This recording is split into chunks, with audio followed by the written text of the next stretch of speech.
শিরক সবচেয়ে বড় পাপ। এদেশ হিন্দুদের দেশ, মুসলমান বসবাস করছে। এক সময় মুসলমান ছিল না, শুধু হিন্দু ছিল। ওদের কৃষ্টি কালচার এখনো মুসলমানের মধ্যে থেকে গেছে। তাই তো তারা গরুকে লাথি মারতে ভয় পায়, তাই তো তারা ধানের উপর দিয়ে জুতা পায়ে দিয়ে হাঁটতে ভয় পায়, তাই তো তারা তুলসী গাছ তুলে ফেলতে ভয় পায়, তাই তো তারা বলে যমজ জামা কলা খেলে জোড়া সন্তান হবে, তাই তো তারা বলে টিকটিকি কথা বলছে তার টিকটিক করছে। আমি ঠিক বলেছি, আমি ঠিক বলেছি কিনা আল্লাহ জানে। টিকটিকি কি করে জানলো একটা ছোট প্রাণী যে আমি সত্য বলছি না মিথ্যা বলছি? এর নাম শিরক। এদেশের মাটি শিরকে পরিপূর্ণ হয়ে আছে। মানুষে বলে যে ঝড় বৃষ্টি বন্যা বিপদ সীমার উপর দিয়ে চলেছে। না না, ভারত বাংলাদেশ পাকিস্তানে শিরক চলেছে বিপদ সীমার উপর দিয়ে।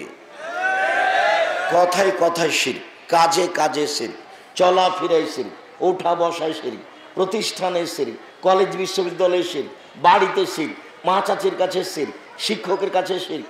একবারে দেশটা শিরক দিয়ে ভরা আছে। শুধু কবরে গেলেই শিরক হয় জি না।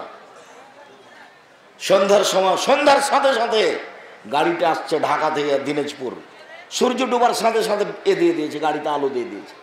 ব্যাপারটা কি? এই শোনো, এই সুপারভাইজার শোনো, এখানে তুমি এত তাড়াতাড়ি চট করে গাড়িতে আলো দিলে কেন? বলছে যে আমাদের বস বলেছেন সূর্য ডুবার সাথে সাথে গাড়িতে আলো দিবা। সূর্য ডুবার সাথে সাথে বাতি জ্বালাতে হবে, ল্যাম্প জ্বালাতে হবে, হিন্দুদের কাজ। ওটা আমাদের কাছে কিভাবে আসলো?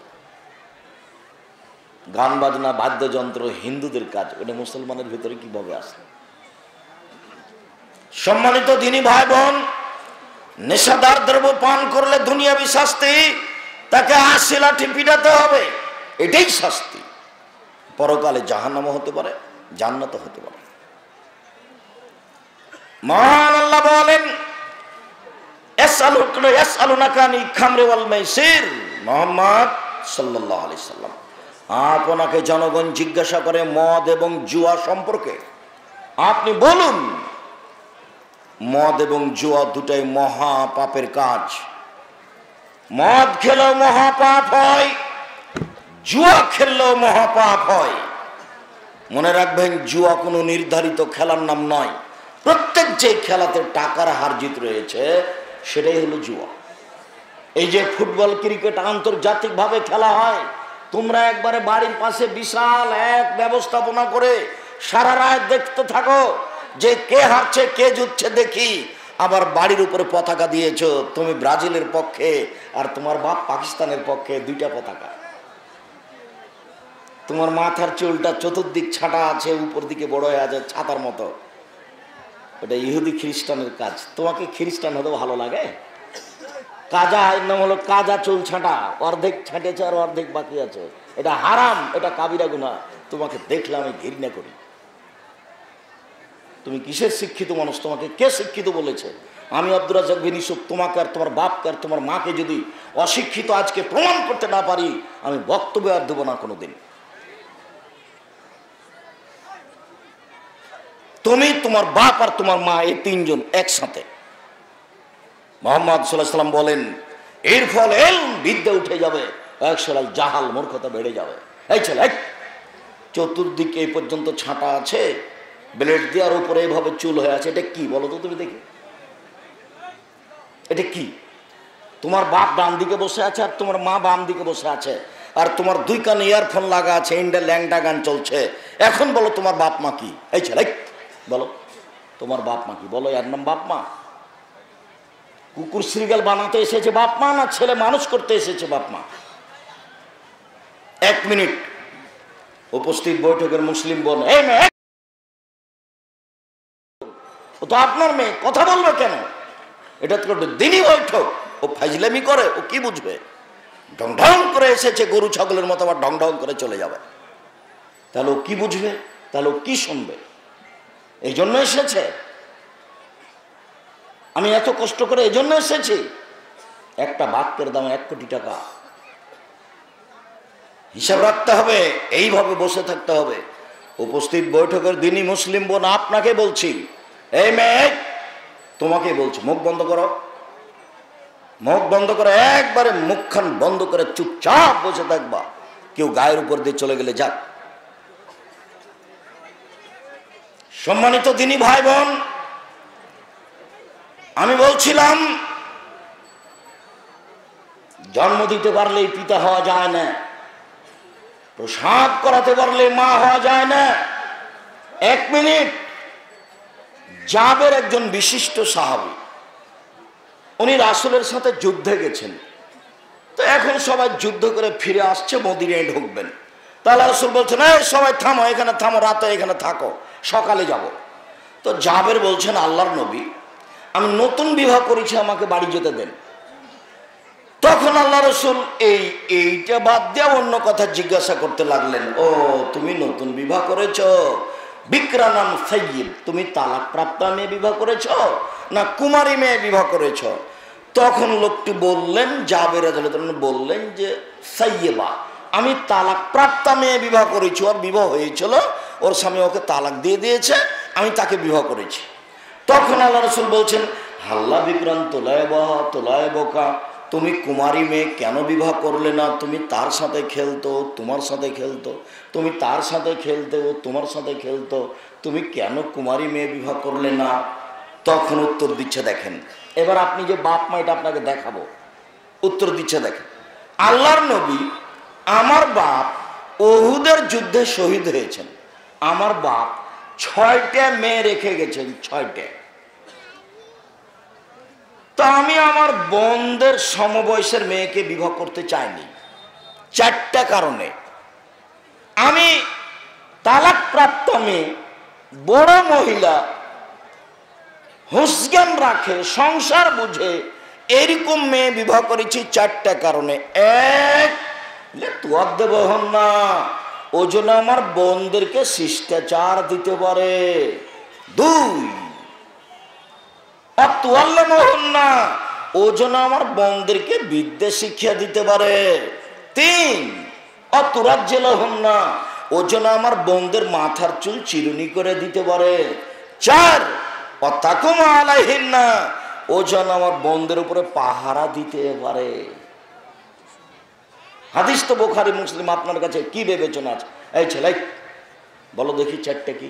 এই মেয়ে, তুমি তো ক্লাস 10-এ পড়ো, শোনো তোমাকে বলছি আমি, বলো তো কি 4টা? ও যে বলছে আমার বোনদেরকে এই দেখাশোনার জন্য আমি বিবাহ করেছি বড় মেয়ে, আমি কেন তালাক প্রাপ্ত মেয়ে বিবাহ করলাম? তার 4টা কারণ তোমার মনে থাকবে। 1, হুঁশ বুদ্ধি শিষ্টাচার দেওয়ার জন্য। 2, বিদ্যা দেওয়ার জন্য। 3, মাথার চুল চিরুনি করে দেওয়ার জন্য। 4, আমার বোনদের উপরে পাহারাদার হিসেবে থাকবে, দেখে শুনে থাকবে, সবসময় চোখের উপরে রাখবে। সেই জন্য বলেন তো 4টা কি কি? মনে থাকবে না, একটা মনে নাই। ছেলে তুমি বলো তো দেখি। 1, শিষ্টাচার। 2, বিদ্যা। 3, মাথার চুল চিরুনি করে। 4, পাহারা দেবে। এবার তুমি বলো, তোমার কানে ইয়ারফোন লাগা আছে, তোমার বাপ ডান দিকে আছে, তোমার মা বাম দিকে আছে, বলো কোনটা পাহারাদার? এইটা কি? তুমি বলো এটা। হাদিস তো বুখারী মুসলিম। আজকের বক্তব্য শেষে দিয়ে আমি বাড়ি চলে যাব। এখানে তোমার বোন বসে আছে আর এখানে তোমার বাপ বসে আছে, বলো এটা কোনটা পাহারাদার? কোনটা পাহারা দেওয়া হলো? তোমার বোন এখানে মাথায় কাপড় না দিয়ে বসে আছে, তোমার মা ওখানে আছে। তোমার মায়ের এই, তোমার বোন তোমাদেরকে প্রসব করাই ঠিক হয়নি। বল সিদ্ধান্ত আমার উপরে উল্টা কথা চাপায় না। আল্লাহর কসম, আল্লাহে আল্লাহর কসম, আল্লাহে আল্লাহর কসম, আমি আব্দুর রাজ্জাক বিন ইউসুফ 32 বছরে কোনোদিন অপ্রয়োজনীয় বাক্য বলিনি। 32 বছরে আমি কোনোদিন কেসা কাহিনী বলিনি। 32 বছরে আমি কোনোদিন মানুষের বিরুদ্ধে কথা বলতে যাইনি। 32 বছর আমি কোনোদিন দল মাঝাবের বিরুদ্ধে কথা বলিনি। 32 বছর যাবত আমি আমার দিনী ভাই বোনকে, আপনাদেরকে পরকালমুখী করতে চেয়েছি। কোন আমল করলে পরকালমুখী হওয়া যাবে, আল্লাহকে চেনা যাবে, সেটা আমি বলতে চেয়েছি। আমি সবসময় বক্তব্য শেষে চারটা জিনিস বলেছি। এক, 5 ওয়াক্ত নামাজের সাথে কোনোদিন আপোষ করতে হবে না, সময় মতোই পড়তে হবে, নারী পুরুষ সবাকেই। 2, হালাল রুজি খেতে হবে।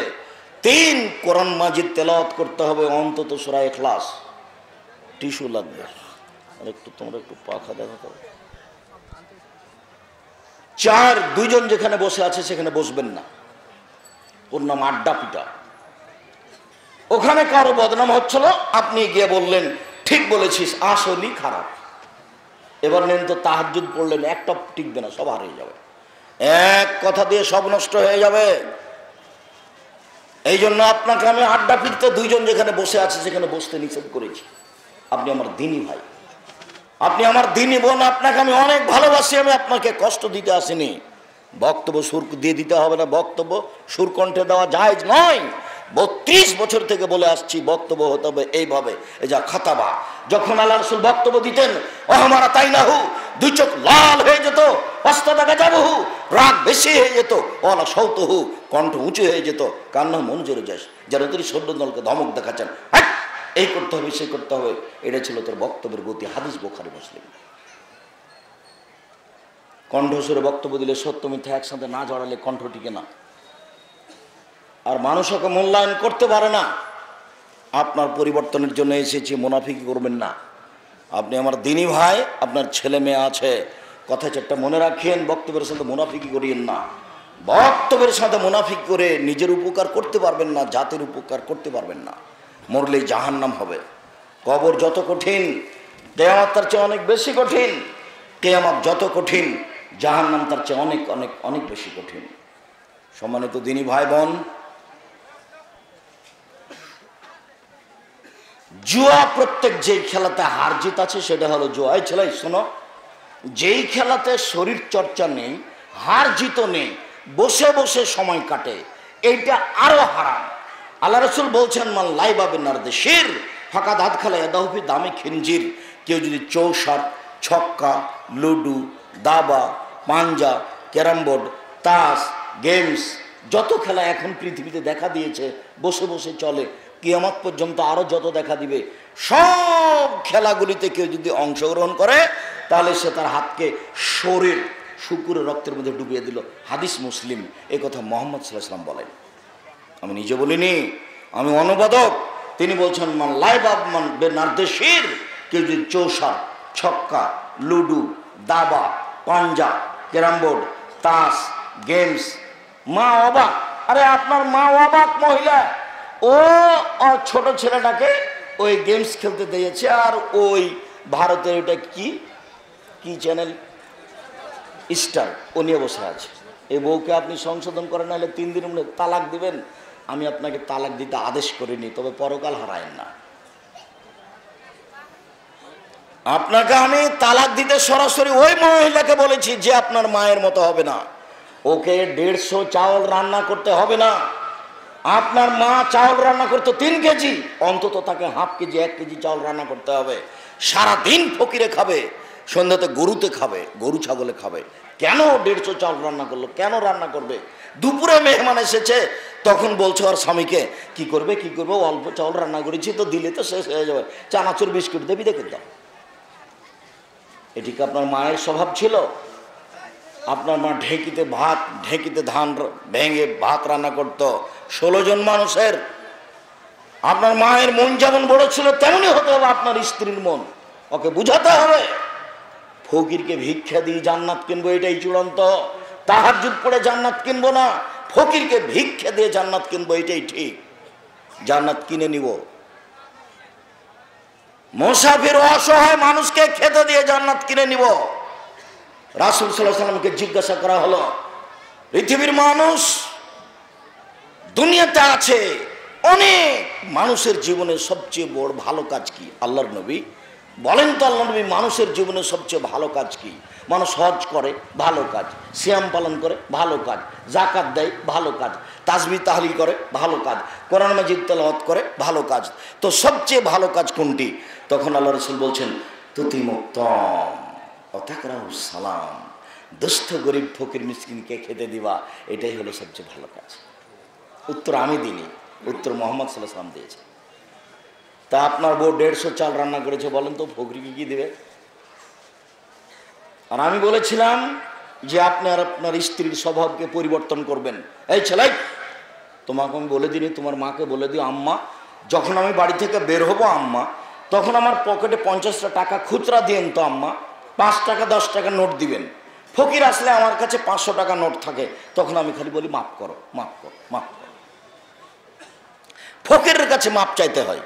আম্মা আমার পকেটে আপনি 20 টাকা 30 টাকা 50 টাকা 100 টাকা খুচরা দিয়ে দেবেন। 100 টাকা খুচরা 10 টাকা নোট নিলে 10টা, আর 5 টাকা নিলে 20টা। সারাদিন 100 টাকা দিতে পারবেন না, আর ফকিরটাকেও ঘুরে যেতে হলো না, আর আপনাকে মাপ চাইতে হলো না। আর বড় উপকার হলো। কেন স্বভাব পরিবর্তন করবেন না? কেন তোমার মা তোমাকে বলে না? কেন তুমি তোমার মাকে বলো না? কেন আপনি আপনার স্ত্রীকে বলেন না? বলবেন। সম্মানিত দিনী ভাই বোন, বলছিলাম প্রত্যেক যেই খেলাতে হার জিত রয়েছে সেটাই জুয়া। মদের ব্যাপারে আল্লাহ তাআলা বলেন, নিশ্চয় মদ খাওয়া, জুয়ায় অংশগ্রহণ করা, মূর্তির আস্তানায় যাওয়া, লটারি ক্রয় করা শয়তানের কাজ, হারাম। যদি লাগে যায় 40 লক্ষ টাকা, এই বলে যদি আপনি 10 টাকা দিয়ে লটারি কিনেন, 20 টাকা দিয়ে 50 টাকা দিয়ে, মরা পর্যন্ত এই পাপের জন্য তওবা করতে হবে, তবু ক্ষমা হবে কিনা বলা যায় না। এক থাপ্পড় দিয়ে মুসা আলাইহিস সালাম একজন লোককে মেরে দিয়েছিলেন। মরা পর্যন্ত মুসা আলাইহিস সালাম বলেছেন, রব্বি ইন্নী যালামতু নাফসি ফাগফিরলি, হে আমার প্রতিপালক। মুসাকে এক থাপ্পড় দিয়ে, হে আমার প্রতিপালক, আমি লোকটাকে এক থাপ্পড় দিয়ে মেরে দিয়েছি, তুমি আমাকে মাফ করো। সারা জীবন বলার পরে বিচারের মাঠে উঠবেন। উঠে যখন আমরা যাব, তখন মুসা আলাইহিস সালাম বলবেন, না না না না না না, আমি তোমাদের কিছু করতে পারবো না, যাও যাও যাও যাও যাও। আমি একটা থাপ্পড় দিয়ে একটা লোককে মেরে দিয়েছিলাম, সেটারই যে কি হয়, আমি নিজেই বাঁচি কিনা, আবার তোমরা নাফসি নাফসি নাফসি, আমি নিজেই বাঁচি কিনা। আমার প্রতিপালক আমার উপর রাগ করেছেন, মা গাজবামিন কাবলা বাদ, এত রাগ তিনি পূর্বেও করেননি, এত রাগ তিনি পরেও করবেন না। আমার যে কি হয় তা আমি নিজেই বুঝি না, আমি তোমাদের কিছু উপকার করতে পারবো না, তোমরা এখান থেকে যাও। পাপ কি বলেন তো? একটা কি পাপ? মানুষকে হত্যা করা। ওইটা যেমন পাপ, 20 টাকা দিয়ে লটারি করা, দুটাই পাপ, একই পাপ, কোনো পার্থক্য নাই। আর একটা, এই যে দোকানে বসে আড্ডা ফিরতে ফিরতে বললেন, আসলে ঠিকই বলছিস, ও আসলে খারাপ। এই পাপটা কেমন? একটু আগে যে আপনি মানুষের জমি দখল করে নিয়েছেন, 20 শতক জমি দখল করে নিয়েছেন, 20 শতক জমি, ওইটা যত পাপ এটাও তত পাপ। ওটাও মানুষের হক নষ্ট, এটাও মানুষের হক নষ্ট। আপনি মনে করছেন আমি কিছুই করিনি, আমি খালি বলেছি, ঠিকই বলেছে, আসলেই খারাপ। এটাও মানুষের হক নষ্ট, ওটাও মানুষের হক নষ্ট। সব ছেলেরাকে জমি লিখে দিয়েছেন, এখানে বহু মুরব্বী আছে, ভালোবাসা দেখিয়ে বেটা ছেলেরাকে জমি লিখে দিয়েছে, ঢং শুরু করেছে, পৈতৃক সম্পত্তি, বাপের সম্পত্তি। যতক্ষণ পর্যন্ত ছেলে আপনাকে হত্যা না করেছে, ততক্ষণ পর্যন্ত ছেলে আপনার জমি পাবে। আপনি কেন তাকে বললেন, তোকে ত্যায্যপুত্র করলাম, তোকে ত্যায্যপুত্র করলাম, তোকে বাড়ি থেকে বের করে দিলাম, তুই বাড়িতে উঠিস না, তুই আমার জমিতে উঠবি না, তুই আমার ডেহিতে উঠবি না, এত চিল্লাচ্ছেন কেন আপনি? ছেলে আপনাকে মেরেছে, ছেলে আপনাকে গালি দিয়েছে, তাড়াহুড়া করে অজু করেন, অজু করে এসে ঘরে ঢুকে 2 রাকাত সালাত আদায় করে উপরে বলেন, না আমি তো এই ছেলে চাইনি, আমি তো এর চেয়ে ভালো চেয়েছি, তুমি আমাকে ছেলে ফেরত দাও, এখনই দিতে হবে, এখনই দিতে হবে। যদি বলতে হয় তাহলে হাতে এই পর্যন্ত উঠাতে হবে, হাত দুটা জমা করতে হবে, এর প্রয়োজন নাই, জমা করলে কোনো সমস্যা নেই, এরকম করে থাকতে পারে, এখনই দিতে হবে। সেটা যদি পানি চাওয়া হয় তাহলে এভাবে, এখনই দিতে হবে। সেটা যদি অন্য কিছু চাওয়া হয় তাহলে এভাবে, আর স্বাভাবিক হাত তোলা হবে, কাঁধ সামনাসামনি, এভাবে। জমাও হতে পারে, ফাঁকাও থাকতে পারে। আমি মনে হয় কথা বুঝাতে পারি না। এখনই দিতে হবে, আমাকে ছেলে এখনই ফিরিয়ে দিতে হবে। আমি এরকম ছেলে তোমার কাছে চাইনি। ছেলে তাড়াহুড়া করে 5 মিনিট 10 মিনিট পরে এসে পা ধরে নিয়ে পড়ে গেছে, আব্বা আমার ভুল হয়ে গেছে, আপনাকে গালি দাও, আব্বা ভুল হয়ে গেছে, আমাকে মাফ করেন। এর নাম ছেলে। আপনার আল্লাহ আপনাকে ছেলে কি করে দিয়েছে? ফিরিয়ে দিয়েছে। আপনি ত্যায্যপুত্র বলে কোনো লাভ নাই। কোটিবার যদি বলেন তোকে ত্যায্যপুত্র করলাম, আপনি মরে যাবেন, তোকে জমি নিয়ে নিবে, নিয়েই নিবে, নিতেই হবে, এটাই ঠিক। আপনার কথাটা বৃথা। হক নষ্ট করতে যায় নাই ছেলে, তোমাকে আমি বলে দিয়েছি, তোমাকে আমি শতবার বলেছি, কথার সাথে আমার মুনাফিকি করো না। তোমার বাপকে আমি বলতে বলেছি, আব্বা ভাগ্য নিয়ে দুনিতে এসেছি, ভাগ্য ছেড়ে আসিনি। কি করে খাবো এটা ভাগ্যে লেখা আছে। যেহেতু ভাগ্য নিয়ে এসেছি আব্বা, কাজে ফুফুর জমি খেতে রাজি নয়। আগে ফুফুকে জমি ভাগ করে দেন। আমি তোমাকে দেখিয়েছি যে তোমার দাদা 15 বিঘা জমি রেখে গেছে, তোমার বাপ নিবে 10 বিঘা আর তোমার ফুফু নিবে 5 বিঘা। তুমি বলো তো, তোমার ফুফু নিবে সকালে, তোমার বাপ নিবে সকালে আর তোমার ফুফু নিবে বিকালে, এরকম না একসাথে? একসাথে 10 বছর হলো তোমার দাদা মারা, এখনো তোমার বাপ দেয়নি। ক্রয় করা চিরদিনের জন্য হারাম। কোনোদিন লটারি ক্রয় করবেন না, ওর নাম জুয়া। কোনোদিন জুয়া খেলায় অংশগ্রহণ করুন না, হারাম, মহাপাপ। আবু সাঈদ খুদরি রাদিয়াল্লাহু তাআলা আনহু বলেন, রাসূল সাল্লাল্লাহু আলাইহি ওয়াসাল্লাম বলেছেন, মান শারাবা ইয়াওমান লাম ইয়ারজাল্লাহু আনহু আর বাইনা সাবাহান। কেউ যদি নেশাদার দ্রব্য একবার পান করে তাহলে 40 দিন আল্লাহকে নিজের দিকে করতে পারবে না। 40 দিন। এমন কোন পাপ নাই যার বিবরণ এরকম, যে না মহাপাপ তবে বিবরণ এরকম নয়। শুধু মহাপাপ তবে বিবরণ এরকম নাই। 40 দিনের সাথে আর কোনো পাপ জড়িয়ে নেই। কেউ যদি একবার নেশাদার দ্রব্য পান করে তাহলে 40 দিন আল্লাহকে নিজের দিকে করতে পারবে না। আল্লাহ আমার ভুল হয়েছে, আল্লাহ আমার ভুল হয়েছে, আল্লাহ আমার ভুল হয়েছে, আস্তাগফিরুল্লাহ ওয়া আতুবু ইলাইহি, আস্তাগফিরুল্লাহ ওয়া আতুবু ইলাইহি। এটা 40 দিন পরে শুনবেন। আর কে যদি জেনা করে দে বলে আল্লাহ আমার ভুল হয়েছে, মাফ করো, 2 চোখের পানি ঝরছে, তখন আল্লাহ বলবো আচ্ছা ঠিক আছে, যাও যাও, মাফ করে দিলাম, যাও। 40 দিন নাই। মদ খুব খারাপ জিনিস। আবু হুরায়রা রাদিয়াল্লাহু তাআলা আনহু বলেন, রাসূল সাল্লাল্লাহু আলাইহি ওয়াসাল্লাম বলেছেন, মান শারাবাল খামরা লাম তুকবাল লাহু সালাতুন 40 লাইলা। কেউ যদি নেশাদার দ্রব্য পান করে তাহলে 40 দিন তার নামাজ কবুল হবে না, সালাত কবুল হবে না। 40 দিন সালাত কবুল হবে না। 40 দিয়ে আল্লাহ নবী উল্লেখ করেছেন। এটা কি জিনিস? এরকম আলোচনাগুলো যখন আমি করি তখন আমার মাঝে মধ্যে ধাক্কা খাই যে আসলে 3 শ্রেণীর মানুষের সাথে আল্লাহ কথা বলবেন না। তাই 1 শ্রেণীর হলো মিথ্যুক দায়িত্বশীল, মিথ্যুক হেড মৌলানা, মিথ্যুক হেডমাস্টার, মিথ্যুক চেয়ারম্যান, মিথ্যুক মেম্বার, মিথ্যুক এমপি, মিথ্যুক মন্ত্রী, মিথ্যুক গ্রামের সর্দার, যারা মিথ্যা কথায় দায়িত্ব পালন করে ওর সাথে আল্লাহ কথা বলবে না, যা তোর সাথে কথাই নাই, জাহান্নাম জান্নাত পরে কথাই নাই। 2 শাইখুন জানিন, বেশে বসে যে জেনা করে তার সাথে আল্লাহর কোনো কথাই নাই, যা তোর সাথে কোনো কথাই নাই, তুই বেশে বসে জেনা করলি কেন। 3 টাকনোর নিচে যে কাপড় পরে তার সাথে আল্লাহ কথাই বলবেন। আচ্ছা বলেন তো এটা কি পাপ? আমি মনে মনে বলি, টাকনোর নিচে কাপড় নাই পরলাম, তা আমি তো কারো টাকা পয়সা ছিনিয়ে নিয়েছি কি? টাকনোর নিচে কাপড় পরলাম তো আমি তো সুদ খাইনি। টাকনোর নিচে কাপড় পরলাম তো আমি তো জেনা করিনি। টাকনোর নিচে কাপড় পরলাম তো আমি তো কাউকে থাপ্পড়ও মারিনি। মুসা আলাইহিস সালামের মতো আমি কাউকে হত্যাও করিনি। তো আল্লাহ আমার দিকে দেখবেন না কেন, কথাই কেন বলবেন? এটা কি হলো?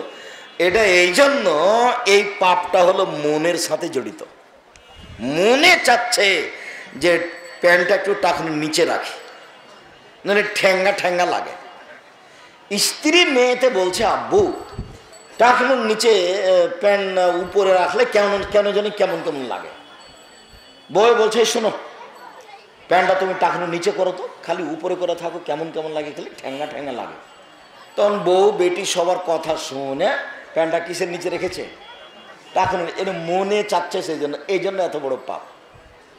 একটু পরে আপনাকে বলবো, সে হাদিসটা এখানে একটু বলে রাখি।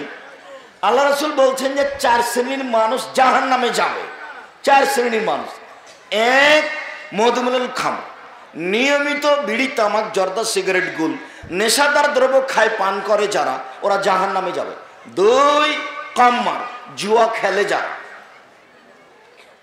3 খোটা দেয় যারা, এই কথাটা খোটা দেয় যারা। 4 বাপ মাকে মানে না যারা। এই 4 শ্রেণীর মানুষ জাহান্নামে যাবে। তা একটা কথা এখন বলতে চাচ্ছি, খোটা দেওয়া। খোটা দেওয়া কি? গরিব ছেলেটা আমাকে বলল, আব্দুর রাজ্জাক সাহেব, হুজুর আপনি তো মানুষের প্রতি ভালোবাসা দেখান, আমি খুব গরিব মানুষের, আমি কিছু করতে পারি না, তা আমাকে একটু 20,000 টাকা দেন, আমি একটা ভ্যান কিনবো। তো দিলাম, আচ্ছা ঠিক আছে যাও। তো একটা ভ্যান কিনেছে। পরের দিন আমি বলছি, আহমদ একটু ভ্যানটা আনো তো, আমি একটু ভিন্ন করে বাজারে যাব। তো আসেনি। তখন পরের দিন দেখা যাচ্ছে, এই বেকো, ওই তোকে কালি 20,000 টাকা দিল রে, তুই একটু কথা শুনলি না, এর নাম খোটা দেওয়া। আমার তো মন চাচ্ছে ওকে কিছু বলি, বুঝতে পারেননি কথা মনে হয়। ওকে কাজে আমি 20,000 টাকা দিলাম, আর ওকে আমি ডাকলাম, আমি বিপদে পড়ে, কোনো ভ্যান গাড়ি কিছু নাই, তুমি একটু তাড়াতাড়ি নিয়ে আসো। ও আসলো না। যখনই দেখা হয়েছে তখনই আমি বলেছি, তোকে কালি 20,000 টাকা দিলাম রে, তুই একটু কথা শুনলি না, তুই কেমন মানুষ, এর নাম কি বলেন তো? খোটা দেওয়া। মনটা তো চাচ্ছে যে একটু বলি, তো এইটা মনের সাথে জড়িত, সেই জন্য এত বড় পাপ। বুঝাতে পারেননি কথা মনে হয়। মনের সাথে জড়িত পাপ খুব ভয়াবহ। উসমান রাদিয়াল্লাহু তাআলা আনহু বলেন, রাসূল সাল্লাল্লাহু আলাইহি সাল্লাম বলেছেন, লা ইজতারিবুল খামরা, পৃথিবীর মানুষ তোমরা নেশাদার দ্রব্য পান করো না, ফাইন্নাহু উমুল খাবায়েস, নেশাদার দ্রব্য পান করা হলো পাপের মা। কোন পাপকে বলা হয়নি যে এটা পাপের মা। জেনা হোক, চুরি হোক, সুদ হোক, ঘুষ হোক, ডাকাতি হোক, হত্যা করা হোক, যেটাই হোক না কেন, নামাজ ছেড়ে দেওয়া হোক, রোজা ছেড়ে দেওয়া হোক, হজ না করা হোক, কোনো পাপকে বলা হয়নি যে এটা পাপের মা। কিন্তু মদ খাওয়াকে কি বলা হয়েছে? এটা পাপের মা। কেন? এটা পাপের চাবি, এটা পাপের মাথা। কেন? এই মদ খেলে তখন আর বুদ্ধি থাকে না, তখন ও মাকেও গালি দেয়, বউকেও গালি দেয়, একই রকম গালি দেয়। মায়ের সাথেও অন্যায় করতে চাই, স্ত্রীর সাথেও অন্যায় করতে চাই। এখন কেন? ওর বিবেক নেই, এই জন্য এই কথা বলছে। কুল্লু খামরিন কুল্লু মুস্কিরিন মাসকারা কাসিরহু ফাকালিলু হারাম, যে জিনিসটা বিবেকের ক্ষতি করে সেটার নামই মদ। ও কুল্লু খামরিন হারাম, প্রত্যেক মদই হারাম, এটা নির্ধারিত নয়। প্রত্যেক যে জিনিসটা বিবেকের ক্ষতি করে সেটাই হলো মদ। তাই তিনি বললেন, মদের কমও যা, বেশিও তা। যদি বেশি পরিমাণ খেলে বিবেকের ক্ষতি হয়, তাহলে তার কম পরিমাণও হারাম। হাফ কেজি জর্দা যদি একটা মানুষ খায়, তাহলে তার বিবেক কি হবে? নষ্ট হয়ে যাবে। যারা খায় তারাও টিকতে পারবে না। যদি হাফ কেজি খেলে বিবেকের ক্ষতি হয়, তাহলে জর্দার একটা কণাও হারাম। এই কথা মুহাম্মদ সাল্লাল্লাহু আলাইহি সাল্লাম বললেন। এটা হলো পাপের মা। সম্মানিত দিনী ভাই বোন, আবু হুরায়রা রাদিয়াল্লাহু তাআলা আনহু বলেন, রাসূল সাল্লাল্লাহু আলাইহি সাল্লাম বলেছেন, 3 শ্রেণীর মানুষ জান্নাতে যাবে না, কখনো যাবে না। 1, মুদমিনুল খামর, যারা নিয়মিত বিড়ি, তামাক, জর্দা, সিগারেট, গুল, নেশাদার দ্রব্য খায়, পান করে, তারা জান্নাতে যাবে না। 2, আর রাজলাতু মিনান নিসায়ে, পুরুষের বেশধারী নারী, যারা পুরুষের জুতা স্যান্ডেল পরে, যারা পুরুষের শার্ট প্যান্ট পরে, যারা পুরুষের পোশাক পরে, তারা জান্নাতে যাবে না। 1 মিনিট উপস্থিত বৈঠকের দিনী মুসলিম বোন, একটু এই ছেলেরা, কান খাড়ো করে রাখো আমার দিকে। দিনী মুসলিম ভাই বোন যারা আশেপাশে আছেন, তারা একটু খেয়াল করেন। খুব শক্তভাবে খেয়াল না করলে কথা আপনি ধরে রাখতে পারবেন না। মারান নবী সাল্লাল্লাহু আলাইহি সাল্লাম নিসায়ে, আল্লাহর নবী ঈদুল ফিতরে অথবা ঈদুল আজহাতে ঈদের মাঠে গেলেন। ঈদের মাঠে গিয়ে মহিলাদের সামনে দিয়ে যাচ্ছেন। তখন মহিলারাকে বলছেন, ইয়া মাশারান নিসা, ও মহিলাদের জামাত শোনো, ইন্নী উরিতুকুন্না আকসারা আহলিন নারিন নিসা, আমি তোমাদেরকে বেশিরভাগ জাহান্নামে দেখলাম। জাহান্নাম বলতে নারী আর নারী, জাহান্নাম বলতে নারী আর নারী, জাহান্নাম বলতে নারী আর নারী। তখন মহিলাগণ বলে বসলো, আল্লাহ রাসূল বেমা ইয়া রাসূলুল্লাহ, মহিলারা জাহান্নামে কেন বেশি যাবে? তখন আল্লাহ রাসূল 3টা কথা বললেন। 1, তুকফিরনাল লানা, মহিলারা বেশি বেশি অভিশাপ করে, মহিলারা বেশি বেশি বদনাম করে, মহিলারা ছোট কথার পিছনে লেগে থাকে, মহিলারা বেশি বেশি বদনাম করে, মহিলারা বেশি বেশি অভিশাপ করে, এর কথা ওর কথা লাগিয়ে বেড়ায়, এই সেই কাজে ব্যস্ত থাকে, এই কারণে জাহান্নামে যাবে। দুই, ওই এক ফরনালাসিরা স্বামীকে মানে না, এই জন্য জাহান্নামে যাবে, স্বামীকে মানে না, এই জন্য জাহান্নামে যাবে। তিন, এবার আবার বলছেন, এই শোনো উপস্থিত বৈঠকের মহিলারা শোনো, মার আয়তো মিন না কেসে তাকলিন দিনিন আধাবেল রাজুলিল হাজির মিন এহদাকুন্না, তোমরা এমন নারী, তোমরা এমন জাতি যে বুদ্ধিমানের বুদ্ধিকে নষ্ট করতে পারো। আমি দেখিনি তোমাদের চেয়ে কাউকে যে বুদ্ধিমানের বুদ্ধিকে নষ্ট করতে পারে, আমি দেখিনি তোমাদের চেয়ে কাউকে যে বুদ্ধিমানের বুদ্ধিকে নষ্ট করতে পারে। তোমরা এমন জাতি যে বুদ্ধিমানের বুদ্ধিকে নষ্ট করতে পারো। একবার যদি আপনার সাথে হাসি দিয়ে কথা বলে, তাহলে আপনার অর্ধেক ঈমান কমে যাবে। আপনি এখন বক্তব্য শুনছেন, এখন হেঁটে যান, ওই যে আপনার ভাতিজি ওখানে দাঁড়িয়ে আছে মাথায় কাপড় না দিয়ে, যতক্ষণ পর্যন্ত আপনি আর না হচ্ছেন ততক্ষণ পর্যন্ত আপনি দেখতে থাকবেন। এর জন্য আমি দায়ী নয়, এর জন্য আপনি দায়ী। এই মাথায় কাপড় দাও না কেন? এখনো তোমার মাথায় কাপড় নেই কেন? কি মনে করো তুমি? বুঝে নিলাম তোমার বাপ নাই, গ্রামবাসী তো আছে। বুঝে নিলাম তোমার মা নাই, চাচি খালা ফুফু তো আছে, তারা তো তোমাকে দেখবে। জাহান্নাম বলতে নারী আর নারী, তিন শ্রেণীর মানুষ জাহান্নামে যাবে। তার এক শ্রেণীর মানুষ যারা পুরুষের পোশাক পরে, মহিলা পুরুষের শার্ট প্যান্ট পরে, পুরুষের জামা কাপড় পরে। রাসূল সাল্লাল্লাহু আলাইহি সাল্লাম বললেন, আমি বেশিরভাগ মহিলাকে জাহান্নামে দেখলাম, তার দুইটা কারণ। এক, বদনাম গীবত করে। দুই, স্বামীকে মূল্যায়ন করে না, স্বামীর কুফরি করে। এটা কিভাবে বলছে? ওয়াবাগ্য, আল্লাহ রাসূল বলছেন, ওয়ালাউ আহসানতা ইলা ইহদাহুন্না দাহারা, ওদের সাথে যদি সারা জীবন ভালো আচরণ করো, সুমারাত মিনকা শাইয়ান, তারপরে একদিন তুমি একটা মোটা কাপড় কিনে নিয়ে এসেছো, কাপড়টা চিকন নয়, তখন কাপড়টাতে হাত দিয়ে বলবে, তোমার কাছে কোনোদিন আমি ভালো কাপড়ই দেখিনি।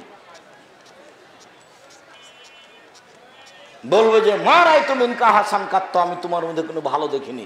উপস্থিত বৈঠকের মুসলিম বোন, আপনাকে আমি এই কথা বলে খাটো করিনি, আরে আপনাকে তো আমি খাদিজার মতো মনে করি, আরে আপনাকে তো আমি আয়েশার মতো মনে করি, আপনাকে আমি খাটো করিনি। আল্লাহর নবী বলছেন মহিলারা বেশিরভাগ জাহান্নামে যাবে, কথা তিনি বলছেন। আল্লাহর নবী বলছেন দুই শ্রেণীর মানুষ জাহান্নামে যাবে, আমি তাদের দেখিনি। দুই শ্রেণীর মানুষ জাহান্নামে যাবে, তাদের আমি দেখিনি। এক, যাদের হাতে থাকবে লাঠি, গাভীর লেজের মতো, ওরা মানুষকে মারবে, ওরা জাহান্নামে যাবে। দুই, নিশান, মহিলা কাসিয়াতুন, কাপড় পরে থাকে, আর এতন উলঙ্গ। আপনি আমার দিনই বোন, ওই যে আপনি ব্লাউজ পরে আছেন, দেখেন তো নিচের দিক পেট দেখা যাচ্ছে, এটার নামে উলঙ্গ পোশাক। এই মেয়ে, তুমি যে যেভাবে জামা কামিজ গায়ে দিয়ে আছো, দেখো তোমার অঙ্গ প্রত্যঙ্গ বোঝা যায়, এটা হলো উলঙ্গ পোশাক। আমি বলিনি, এই কথা মুহাম্মদ সাল্লাল্লাহু আলাইহি সাল্লাম বলেন। নিসাউন, মহিলা কাসিয়াতুন, কাপড় পরে থাকে, আরিয়াতুন, উলঙ্গ। মমিলাতুন, পুরুষকে নিজের দিকে আকৃষ্ট করে। মায়েলাতুন, ওরা নিজেরা আকৃষ্ট হয়। লায়াত খুল্লান জান্নাহ, ওরা জান্নাতে যাবে না, ওরা জান্নাতে তো যাবে না, যাবেই না, জান্নাতের গন্ধও পাবে না। আব্দুর রাজ্জাক সাহেব শুধু আমাদেরকে জাহান্নামে ঠেলে দিলেন না, আপনার বক্তব্য শুনতে এসেছি সেই জন্য এভাবে বললেন না। আপনি আমার দিনী বোন, আপনাকে আমি খাটো করিনি, আপনাকে আমি খাদিজার মতো মনে করি। এক মিনিট দেখেন, আপনি দেখেন, আপনাকে আমি খাদিজার মতো মনে করে দেখবেন। এদিকে দেখেন, যা জিবরাইল এলান নবী সাল্লাল্লাহু আলাইহি সাল্লাম, জিবরাইল আল্লাহর নবীর কাছে আসলেন। আল্লাহর নবীর কাছে এসে বলছেন, হ্যাঁ যে খাদিজা, ওই যে ওই যে ওই যে খাদিজা, ওই যে খাদিজা, তাতে লাইক আপনার কাছে আসছে। মা হায়নাম, তার সাথে আছে একটা বাটি, ফিহে তমনে দামন, তাতে আছে তরকারি ও খাদ্য, তাতে আছে তরকারি ও খাদ্য। ফাইজা আতাতকা, ও যখন তোমার কাছে চলে আসবে তখন আপনি বলবেন, খাদিজা ফাকরা আলাইকা সালাম, ফাকরা আলাইহি সালাম, ফাকরা আলাইকা সালাম মিন রাব্বিহা ওয়া মিন্নি। আপনি বলবেন, খাদিজা জিবরাইল তোমাকে সালাম দিয়েছে। আর আপনি বলবেন যে খাদিজা আল্লাহ তোমাকে সালাম দিয়েছে। খাদিজাকে কে সালাম দিলেন? জিবরাইল। খাদিজাকে কে সালাম দিলেন? আল্লাহ। এখনো কথা শেষ হয়নি।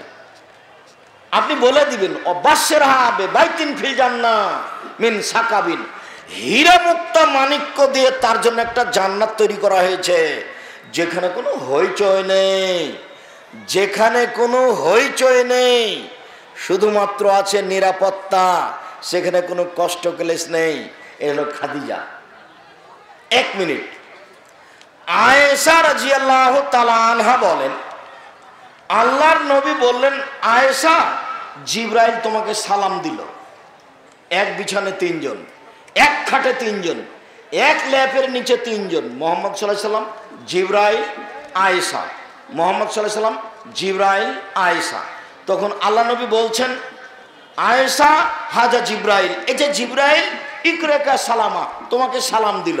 তখন আয়েশা বলছেন, ওয়ালাইহিস সালাম ওয়া রাহমাতুল্লাহ, জিবরাইলকে সালাম, তার উপরে শান্তি, জিবরাইলকে সালাম, তার উপরে নিরাপত্তা, জিবরাইলকে সালাম, তার উপরে নিরাপত্তা।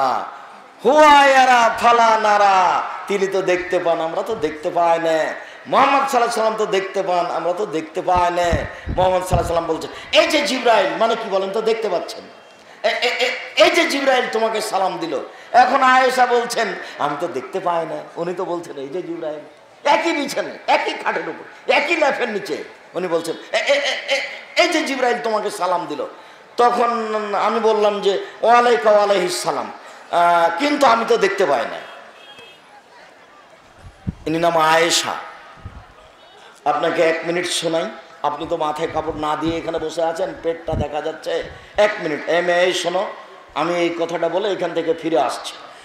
আয়েশা রাদিয়াল্লাহু তাআলা আনহার স্বামী মুহাম্মদ সাল্লাল্লাহু আলাইহি সাল্লাম যখন মারা গেলেন, বলেন তো আমাদের নবী কোথায় মারা গেছিলেন? আয়েশা রাদিয়াল্লাহু তাআলার ঘরে। নবীর কবর হয়েছিল কোথায়? আয়েশা রাদিয়াল্লাহু তাআলার ঘরে। এবার কবর হওয়ার পরে উনি বলছেন যে আমি কবরের পাশে যাই তো মনে করে এটা আমার স্বামীর কবর, তাই আমি মাথায় কাপড় দিই না, স্বাভাবিকভাবে যাই। কয়দিন পর আমার বাপের কবর হলো, তা আমি মনে করি এটা আমার বাপের কবর, এটা আমার স্বামীর কবর, তা আমি মাথায় কাপড় দিই না, এমনিতে কবরের পাশে যাই। কয়দিন পরে কবর হলো উমারের, তখন আমি আর খালি মাথায় যাই না, আমি লজ্জা করি উমারকে, বেগানা পুরুষের কবর আছে এখানে, আমি মাথায় কাপড় দিয়ে নিজেকে গুটিয়ে নিয়ে যাই। আয়েশা রাদিয়াল্লাহু তাআলা কবরকে লজ্জা করেন, আর আপনি এখন পুরুষের সামনে বসে আছেন মাথায় কাপড় না দিয়ে। আপনাকে আমি আয়েশার মতোই মনে করি, আপনাকে আমি কষ্ট দিতে আসিনি। আবু মুসা আশআরী রাদিয়াল্লাহু তাআলা আনহু বলেন, রাসূল সাল্লাল্লাহু আলাইহি সাল্লাম বলেছেন, অচিরে আমার উম্মতে কিছু লোক হবে, ইস্তাহিলুনাল হিরা, যারা জেনাকে হালাল মনে করবে, আল হারিরা, রেশমি কাপড়কে হালাল মনে করবে, অল খমুরা, নেশাদার দ্রব্য পান করাকে হালাল মনে করবে, অল মাযিব, বাদ্যযন্ত্র গান বাজনাকে হালাল মনে করবে। হাদিস বুখারী মুসলিম। মুআয রাদিয়াল্লাহু তাআলা আনহু বলেন, রাসূল সাল্লাল্লাহু আলাইহি সাল্লাম বলেছেন, ইন্না হাযাল আমরা বাদা নবুওয়াতান রাহমা, নেতৃত্ব শুরু হয়েছে নবী দিয়ে ও দয়া দিয়ে। আদম আলাইহিস সালাম নিজে নেতা ছিলেন, নিজে নবী ছিলেন। আদম আলাইহিস সালামের নেতৃত্ব চলেনি আল্লাহর দয়া ছাড়া, নেতৃত্ব শুরু হয়েছে নবী দিয়ে ও দয়া দিয়ে। সময় এখনো খেলাফা রাহমা, তারপর নেতৃত্ব হয় খলিফা দিয়ে ও দয়া দিয়ে। ওমর রাদিয়াল্লাহু তাআলা খলিফা হিসেবে নেতৃত্ব দিয়েছেন, আল্লাহর দয়া ছিল। তারপরে নেতৃত্ব হয়ে শুরু হয়েছে মুলকান আজুজান, জোরজার মুল্লুক তার। তারপরে নেতৃত্ব শুরু হয়েছে ওতুবান জাবরিয়াতান ফাসাদান, জোর করে নেতা হবেই, পিটিয়ে হবে, টাকা দিয়ে হবে, হত্যা করা হবে। এইরকম নেতার 4টা স্বভাব হবে। 1, ইস্তাহিলুনাল হারিরা, এরা রেশমি কাপড়কে হালাল মনে করবে। 2, অল খুমরা, এরা মদ পানকে হালাল মনে করবে। 3, অল ফরুজা, এরা জেনাকে হালাল মনে করবে। এই ছেলে, কোনো ছেলেকে পাশ থেকে উঠতে দিবেন না। তোমার বিরক্ত হওয়ার আগে আমি বিরক্ত হব। তুমি আমাকে কোনো কাজ দেখায় না, দয়া করে। আপনি দয়া করে পরিবেশ নষ্ট করবেন না। আপনার বিরক্তির আগে আমরা তো আর আব্দুল্লাহ বিন ফজল নই যে সারা রাত বক্তব্য দিব। আমরা তো এদের শুরু করেছি, কয়েক মিনিট পরেই শেষ হয়ে যাবে। কাজে আপনি ধৈর্যের পরিচয় দিবেন। ধৈর্য ঘোড়ার ডিম নয়। ধৈর্যের কথাটা শুনলাম, কোনোদিন বুঝতে পারলাম না যে এটা কি জিনিস। খালি সবাই বলে ধৈর্য ধরো, খালি সবাই বলে ধৈর্য ধরো। ধৈর্য যে কি এটা মনে হয় ঘোড়ার ডিম। ধৈর্য কি জিনিস? ধৈর্য কি জিনিস? কেন এসেছেন আপনি? কেন আপনি ব্যস্ত হয়ে পড়লেন? কেন আপনি দোকানে বসে আছেন? কেন আপনি এখন দোকানে আড্ডা পিটছেন? আপনি নিজেকে গরু ছাগল মনে করেন, পশু প্রাণী মনে করেন? কেন আপনি দোকানে বসে আছেন? কেন থাকবেন? আজকে আপনি মিষ্টি কেন কিনলেন? কেন কিনলেন? আপনার জন্য আমি বই লিখেছি, বক্তা শ্রোতার পরিচয়। দুঃখে আমি বই লিখেছি, আপনার জন্য বই লিখেছি। তাফসির কি মিথ্যা হতে পারে? তাফসির মাহফিল আমি বন্ধ করতে চেয়েছি। আমি বক্তা শ্রোতার পরিচয় লিখে এসব মেলার বক্তব্য বন্ধ করতে চেয়েছি। আমি জাতির তেমন উপকার করতে পেরেছি তা মনে হয় না। সফর দিয়ে জীবনকে ঘেরে রেখেছি, তেমন তাসবিহ তাহলিল জিকির আজকার সালাত আদায় করতে পারলাম না। তা আমার মনে একটা সাহস, নিজের আমল দিয়ে জান্নাতে যেতে পারবো এটা আমার মনে বলে না। তবে আমার মনে বলছে যে আপনি কিছু আমল করেন, ওই দিয়ে যদি আমি কিছু পেয়ে জান্নাত পেতে পারি, এটা আমার আশা, অন্য কিছু নয়। বহু লোক বলে আব্দুর রাজ্জাক সাহেব সেদিনের বক্তব্য শুনে দাড়ি ছেড়ে দিয়েছি। বহু লোক বলে আব্দুর রাজ্জাক সাহেব সেদিনের বক্তব্য শুনে টাকনোর নিচে প্যান্ট যা ছিল কেটে দিয়েছি।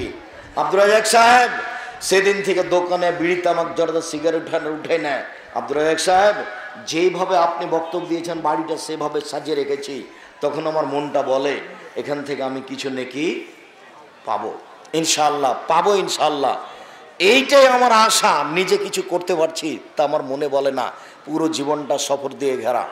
প্রতিষ্ঠান করতে এসে, শক্তভাবে কথা বলতে এসে দুই কান শুধু খালি মানুষের বদনাম আর গালি আর নিন্দে শুনল। মানুষের বদনাম দিয়ে আর গালি দিয়ে আর নিন্দে দিয়ে কান ভর্তি হয়ে গেল। আমি কোনোদিন কারো উত্তর দিইনি। ফেসবুক হলো হাইকোর্ট, বিচারও ফেসবুকে করে নিচ্ছে। কোনোদিন আমাকে জিজ্ঞাসাও করলো না, আমাকে বলা প্রয়োজনও মনে করলো না। বক্তব্যে বলা হয়েছে মুহাম্মদ সাল্লাল্লাহু আলাইহি সাল্লামকে জিবরাইল বলছেন যে মুখটা পরিষ্কার করেন। তা আমি বললাম মুহাম্মদ সাল্লাল্লাহু আলাইহি সাল্লাম মাটির তৈরি আর জিবরাইল হচ্ছেন নূরের তৈরি। মুহাম্মদ সাল্লাল্লাহু আলাইহি সাল্লামের মুখে মানবিক গন্ধ রয়েছে, যার কারণে তিনি প্রত্যেক সালাতের পূর্বে ও মেশক করেন। তারপর তার কারণে তিনি ঘুম থেকে উঠে মেশক করেন। তার কারণেই তিনি বাহির থেকে বাড়িতে ঢুকলে মেশক করেন। তো মানবিক গন্ধের কারণে জিবরাইল আলাইহিস সালাম নূরের তৈরি, তার মুখে কোনো গন্ধ নেই, তাকে মেশক করা লাগে না। তো এখন মৌলানা সাহেব বললেন যে এ গাধা, এ কুকুর, এ মানুষ নয়, এ বক্তৃতা জানে না, এ মূর্খ, কত যে ভাষা বললো তার কোনো হিসাব নেই। আমি কোনোদিন তার উত্তর দিইনি, প্রয়োজন মনে করিনি। মুহাম্মদ সাল্লাল্লাহু আলাইহি সাল্লাম কেন মেশক করলেন এটা তুমি জবাব দাও আগে। মুখে কোনো পবিত্র নাই, পবিত্র মানুষ নয়, মেশক করবেন কেন? এত মেশক করতেন, মানুষ কোনোদিন এত মেশক করতে পারবে না, দাঁত পরিষ্কার করতে পারবে না। জীবনে কোনোদিন একত্ব সালাত মেশক না করে, ওযু না করে সালাত আদায় করেছেন তা বোঝা যায় না। ঘুম থেকে উঠে দাঁত পরিষ্কার করতেন, বাড়ির বাহির থেকে ভিতরে ঢুকলে দাঁত পরিষ্কার করতেন, অজু করার পূর্বে দাঁত পরিষ্কার করতেন। মুহাম্মদ সাল্লাল্লাহু আলাইহি ওয়াসাল্লাম তো পবিত্র মানুষ, আমিও তো বলছি পবিত্র মানুষ। দুনিয়াতে সবচেয়ে দামি মানুষ, কত বক্তব্য দিলাম। জান্নাতের গেটে লেখা আছে সর্বপ্রথম ঢুকবেন মুহাম্মদ সাল্লাল্লাহু আলাইহি সাল্লাম।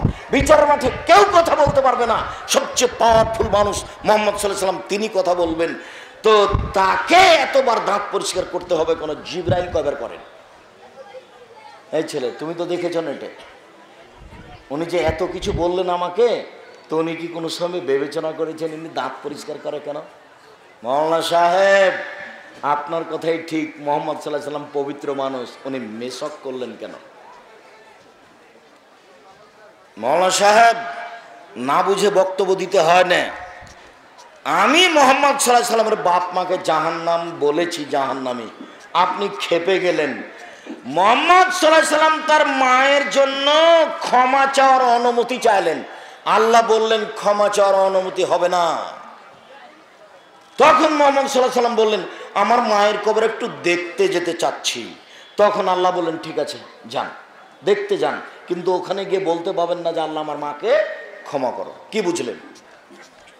আপনার কাছে এই জব কি আছে মৌলানা সাহেব? আপনি তো দিন রাত চিৎকার করছেন, আমি আপনার কথার উপরে কোনোদিন মুখ খুলিনি। আপনি হাইকোর্ট, আপনি জজ কোর্ট সব আপনি করে নিচ্ছেন। যখন আমি সিলেট সুনামগঞ্জ কোর্টে উপস্থিত হলাম, আমি এজলাসে দাঁড়িয়েছি, জজ বলছেন মামলার সাথে আপনার সাথে কোনো কথা নেই। লুথিটা এভাবে উল্টে রেখে দিলেন, দিয়ে বললেন আপনার সাথে কিছু কথা। আপনি কেন বললেন যে মোহাম্মদ সাল্লাল্লাহু আলাইহি সাল্লাম তার স্ত্রী দুইজন উলঙ্গ হয়ে গোসল করলেন, তাদের পরনে কাপড় ছিল না, এই কথা আপনি কেন বললেন? আমি কিন্তু উনি যেভাবে বলছেন সেভাবে আমি বলিনি। আমি বলেছি বিবরণে বোঝা যায় উভয়ের পরনে কাপড় ছিল না। আব্দুল্লাহ জাহাঙ্গীর বক্তব্যে খোলাখুলি বলেছেন তারা নগ্ন হয়ে গোসল করছিলেন। হাদিস বুখারী মুসলিম, মুসান্নাফ ইবনে আব্দুর রাজ্জাক আর সহিহ ইবনে হিব্বানে যে ঘিরা গোসলখানায় পুরুষ নারী খালি গায়ে খালি কাপড়ে গোসল করতে পারে, হাদিস সহিহ। আমি ওইভাবে খোলাখুলি বলিনি, আমি বলেছি বিবরণে বোঝা যায় উভয়ের পরনে কাপড় ছিল না। এই কথা আপনাকে এত তিতা লাগলো কেন? হাদিস তো বুখারী মুসলিম, আপনি তো কোনোদিন কারো পড়া খুঁজে দেখলেন না, শুধু খালি হাইকোর্টটা আপনার হলো ফেসবুক, তাতে আপনি বিচার করে নিলেন। ওখানে আপনি বিচার করে নিলেন কেন? আপনি একটু দেখবেন না, তদন্ত করে বুঝবেন না কেন আপনি এভাবে বললেন? আমি একদা চাঁপাইনবাবগঞ্জ পল্লীতে বক্তব্য দিচ্ছিলাম, তা আমাদের চাঁপাইনবাবগঞ্জ পল্লীর মহিলারা বাড়ির পিছন দিকে গিয়ে সমতল জমিতে পেশাব করে, তো পেশাব স্বাভাবিকভাবে গায়ে ছুটে আসতে পারে। তা আমি বললাম যে মানুষের পেশাব এত খারাপ, মানুষের পেশাব এত খারাপ, মানুষের পেশাব এত খারাপ যে কাপড়ে যেখানে লাগছে সেটা ধুয়ে নিতে হবে, গায়ে কোথাও লেগে গেলে ধুয়ে নিতে হবে, অথচ পশু প্রাণীর পেশাব এমন নয়। তাই বললাম যে আমি আসলে এটা বলতে চাইনি, ও ধরে নিবে। আমি বলতে চেয়েছি যে গাভীর পেশাব যদি এক বালতি হয়, তাতে যদি কাপড় ভিজিয়ে দেন, সেই কাপড়ে যদি সালাত আদায় করেন কোনো সমস্যা নেই। আমি পেশাবে কাপড় ভিজিয়ে সালাত আদায় করতে বলিনি, আমি দেখাচ্ছিলাম যে গাভী গরুর পেশাব অপবিত্র নয়, ও যদি ছিটে লেগে যায় কোনো সমস্যা নেই। কিন্তু এখানে একটা গাভী পেশাব করছে, আমাদের মুরব্বীরা ছেলেরা যদি হেঁটে যায় তাহলে একটু কাপড় সেটে নিয়ে দূর দিয়ে যায় না? অথচ তার পেশাব এমন হারাম নয়, মানুষের পেশাবের চেয়ে অনেক কঠিন। চাঁপাইনবাবগঞ্জ পল্লীর মহিলারা সমতল জমিতে পেশাব করতে বসে। আমি বলেছিলাম সব বাড়িতে টয়লেট করতে হবে, নইলে একটা বাঁশ কেটে একটু গর্ত খুঁড়ে তার উপরে বাঁশ একটা বিছিয়ে দাও, চতুর্দিকে চট দিয়ে ঘেরে দাও, তোমার মা, তোমার বউ, তোমার স্ত্রী ওখানে যে পেশাব করে আসুক, তাহলে পেশাবটা গায়ে এসে লাগবে না। পেশাব ভয়াবহ। এমন খেপে গেল এই ফতোয়া নিয়ে, একবারে বিচার করে শেষ করে দিলেন। সম্মানিত দিনী ভাই বোন, রাসূল সাল্লাল্লাহু আলাইহি সাল্লাম বলেন এই ধরনের নেতাদের চারটা স্বভাব হবে। এক, রেশমি কাপড়কে হালাল মনে করবে। দুই, জেনাকে হালাল মনে করবে। তিন, নেশাদার দ্রব্য পান করাকে হালাল মনে করবে। চার, জোর করে মানুষের অর্থ সম্পদ লুটে নিবে, দিন ধনী হয়ে যাবে, জমি জায়গা তার, ব্যাংকের টাকা তার, কয়দিন পরে তারটা মাপ, তাকে আর ব্যাংকে টাকা পরিশোধ করা লাগবে না। রাসূল সাল্লাল্লাহু আলাইহি সাল্লাম বলেন লা ইয়াশরাবানা নাসু মিন উম্মতি, অচিরে আমার উম্মত নেশাদার দ্রব্য পান করবে। ওই সম্পূর্ণ হবে গারে ইসমেহা, নাম দিবে অন্য। ও চট করে মনে পড়লো, এই ছেলে এটা নিয়ে খুব কঠিন কথা আছে, তাই না? নাম দিবে অন্য। তখন আমি বলেছি ঠান্ডা, পেপসি, আরসি, কোকোকোলা, এগুলি মদ, এগুলি খাওয়া যাবে না। তখন আরেকজন বলছেন, কে বলছে এগুলি খাওয়া যাবে না? এগুলি মদ নয়, তাই না? দেখা যায়নি? তা আমি বললাম, আচ্ছা আল্লাহর নবী বললেন যে ওরা মদ খাবে কিন্তু নাম দিবে অন্য, তো কেউ যদি বলে সেটা আবা, আবা যে মদ সবাই জানে, তাহলে এটা নয়। কেউ যদি বলে সেটা হিরোইন, হিরোইন যে মদ সবাই জানে, তাহলে কথা নয়। কেউ যদি বলে সেটা গাঁজা, তো গাঁজা যে মদ সবাই জানে, এটা নয়। তাহলে সেইটা কোনটা? আপনি দুই চারটা বের করে দেন না। আল্লাহ নবী বললেন আমার উম্মত মদ খাবে, নাম দিবে অন্য। আমার উম্মত মদ খাবে, নাম দিব অন্য। আমি বললাম পেপসি, ঠান্ডা, কোকোকোলা। আর পত্রিকার 50টা প্রশ্ন উত্তরের দায়িত্ব আমি পালন করি। 12 জন মুফতি আছে। সম্মানিত দিনী ভাই বোন, তিনি বললেন এই সময়তে নেতাদের সম্মান করা হবে মদ দিয়ে আর গায়িকা দিয়ে। নেতাদের সম্মান করা হবে মদ দিয়ে আর গায়িকা দিয়ে। মেয়ে মানুষ দিয়ে সম্মান করা হবে বাদ্যযন্ত্র দিয়ে। এবার আল্লাহ রাসূল বলছেন এদের উপরে ভূমিকম্প হবে। আল্লাহ এদের করে দিবে বানর, এদের করে দিবে সোর। আল্লাহ এদের করে দিবে বানর, এদের করে দিবে সোর। এদের আকৃতি পরিবর্তন হয়ে যাবে, এদের উপরে ভূমিকম্প হবে। আল্লাহ এদের করে দিবে বানর, আল্লাহ এদের করে দিবে সোর। রাসূল সাল্লাল্লাহু আলাইহি সাল্লাম বলেন আমার উম্মত মনে রেখো লা ইয়াকুনান্না ফি হাযিহিল উম্মাহ খাসফুন ওয়া মাসখুনা খাসফুন। আমার উম্মতের উপরে 3টি বিপদ নেমে আসবে 3টি পাপের কারণে। আমার উম্মতের উপর 3টি বিপদ নেমে আসবে 3টি পাপের কারণে। আগে পাপ বুঝে নি। এই ছেলে, তোমাকে আমি পাপ বুঝে নেওয়ার জন্য বারবার বলছি। এক, বিপদ আগে বুঝে নি। এক, ভূমিকম্প। 2, আকার আকৃতি পরিবর্তন। 3, সমস্যা। সমস্যা, জি মসজিদে মারামারি। সমস্যা, জি সমস্যা মাদ্রাসায় মারামারি। সমস্যা রাস্তাঘাটে মারামারি। সমস্যা বক্তব্যের মঞ্চে মারামারি। সমস্যা 40 টাকা কেজি চাউল 80 টাকা হলো। সমস্যা 70 টাকা তেল লিটার 130 টাকা হলো। সমস্যা। আরে অবাক সমস্যা, জমির দাম 15 লাখ আর রেজিস্ট্রি খরচ 10 লাখ। আচ্ছা এই টাকাটা কিসের বলেন তো? এটা কি? মালয়েশিয়া নয়, মালদ্বীপ। মালদ্বীপ সরকার জনগণকে লালন পালন করে নিজের টাকা দিয়ে।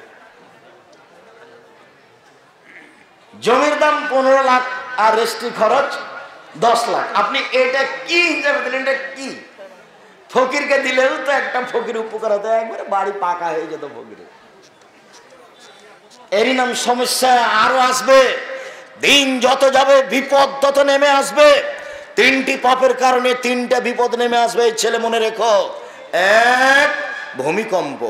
2, আকার আকৃতি পরিবর্তন, সোর, বানর।